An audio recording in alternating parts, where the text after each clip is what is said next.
pausing there, I have an opportunity to work with social workers across the city in collaboration with principals and administrators and district staff and teachers.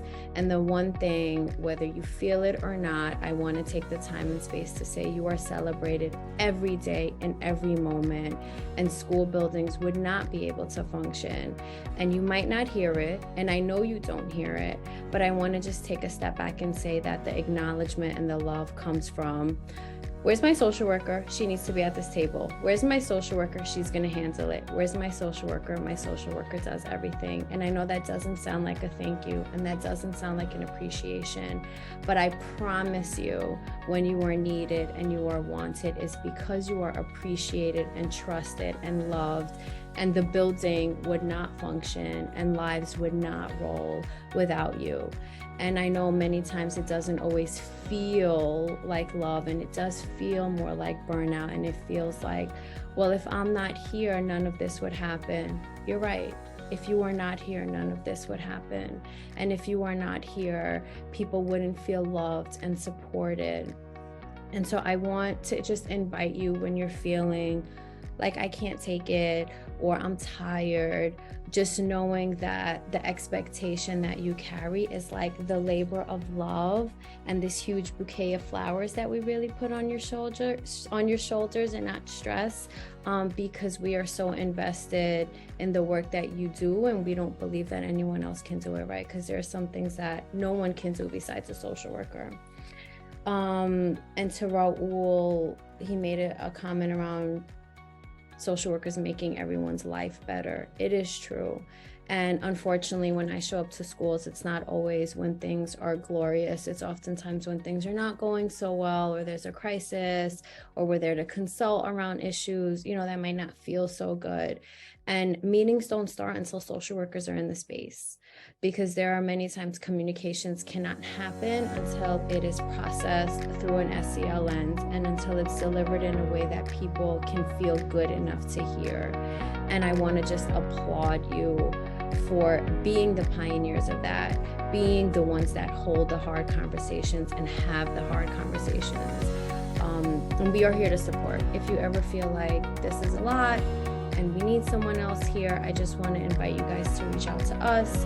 If you want to reach out to me, I can connect you with who supports the boroughs, but we are here for all of it. We don't ever want you to feel alone, although you are alone, and many times do feel like you're working in silos.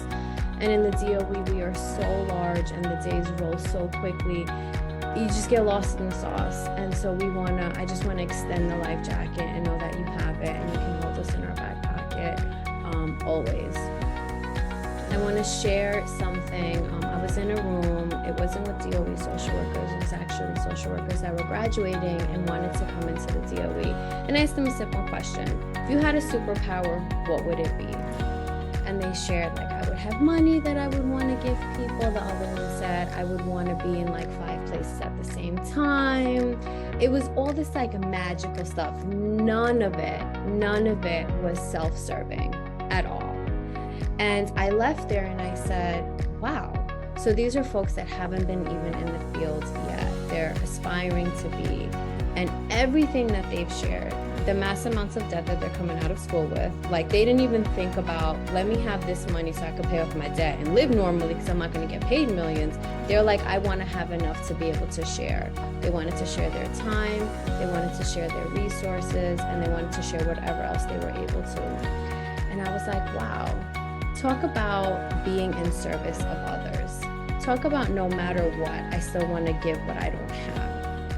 And then I thought about, well, it's not a superpower. It's what you do every day. It's what you're going to do for the rest of your career because you made a vow to this work. And so it made me think about the fact that we want these things to do better for other people, but we still show up and do more than we can for other people.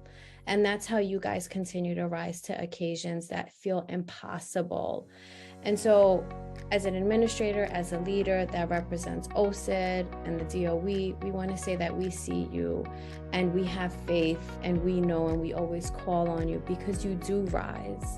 And we just want to give you another anchor to feel stronger to rise to occasions by letting you know that we are here to support you. And at times when it feels impossible and it feels like there's way too much expected of me, it's truly the largest compliment. When people are pulling you into conversations and people are asking you for help, it's because there's a level of trust. And in a system that's not perfect, and in a system that does cause harm unintendedly, when you are brought into conversations, it's because people believe you are here to do the best and always ends up doing the best. And so as a social worker, I appreciate you. As a system, we appreciate you. We hear you. We want to be here to support you. And we will always be here to support you. And I want to leave you with Maya Angelou's quote. At the end of the day, people won't remember what you said or did, but they will remember how you made them feel. And all of you always leave rooms making people feel better than how they felt when they walked in.